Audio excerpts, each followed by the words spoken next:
this very occasion is organized on behalf of my association. Because whenever you mention of either Miyeti Allah or Fulani, one thinks of one form of criminality or the other, either kidnapping, banditry, cattle rustling, or whatever. So I stand here before you today as the National President of Miyeti Allah Cattle Breeder Association, an association that was established in 1986, an association that has His Eminence the Sultan of Sokoto as the Chairman Board of Trustee, and four other respected northern traditional rulers, the Emir of Kano, Zazzau, Kazana Al-Lamid of Adama, and the other Board of Trustee members. It's a peaceful association, and our members are peaceful. We are all over the country. You can find our offices in all the 6 states and FCT. You can find our offices in all the local governments across the country. We are the only democratic pastoralist group in the country. We never represent any criminality in this country. We are for peace, and we represent those pastoralists who are going around doing their legitimate businesses, and we also represent those pastoralists who are also at the receiving end of one form of criminality or the other in this country. Mention it, either farmer had a conflict, they are always at the receiving end. Cattle wrestling, they are at the receiving end because they are the sole owners of the cattle in the country. They own 95% of Nigerian cattle. Whenever you hear of a cattle, they wrestle.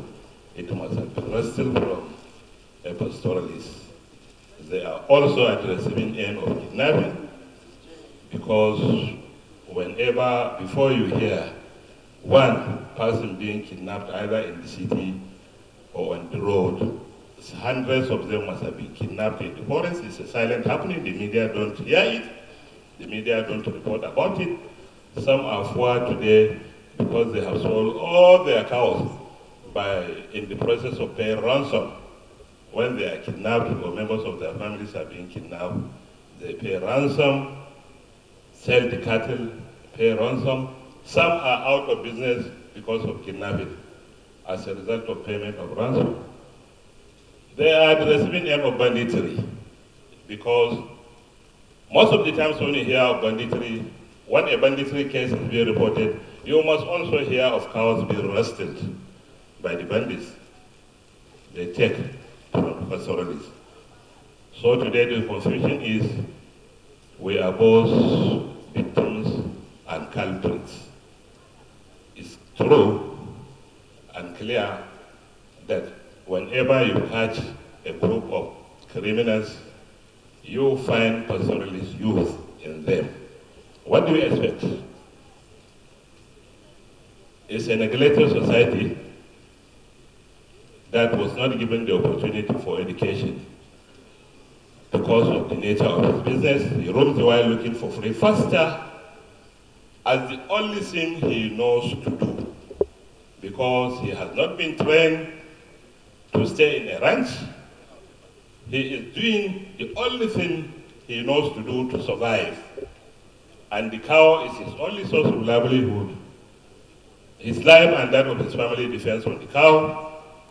And the only thing he knows to keep the cow alive is to roam the wild, looking for free pasture to feed the cow. That is the only thing he knows. While we are living in this era of development, the pastoralists are still living in the past, practicing the primitive system of animal husbandry in today's era, which may not be sustained, considering the population growth, considering the effect of climate change, considering so many other factors, considering the animal demand on the land that doesn't increase.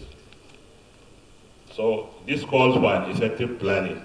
That is where we need the media to dwell attention, prioritize government, to evolve a system of settlement model that can suit the peculiarities of the pastoralists we have in the country, for them to be settled. If we import a model of settlement for them, they won't embrace it because over 70% of them are smallholder farmers that cannot afford ranching. So I appreciate the organizers for coming, for converging the country's journalists here, because most of the times, most of the journalists, I believe, don't understand these dynamics. We are not criminals. We are peaceful people who also need security to be protected. And by reporting negatively against any particular group, it does nothing other than to narrow the channels of investigation, other than to confuse the media in trying to go after the real culprits. If you report without proper investigation, you are narrowing the channels of investigation. You are confusing the security in doing their work. Allow for investigation before you jump to conclusion. It's becoming clear today. It happens in Fulato recently, where a Catholic priest was involved. It happens in Ekiti recently, where the natives are involved. It happens in Southern Kaduna recently. The truth is coming out clearly now. Let the media have ethics. Let the media be fair in their presentation.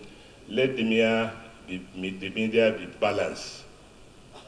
This very important gathering, I believe, it will, at the end, it will create a single focus for the media to perform as the first estate of the realm in general. But to me, as far as security is concerned, the media is supposed to be the second estate of the realm, because next to security is the media.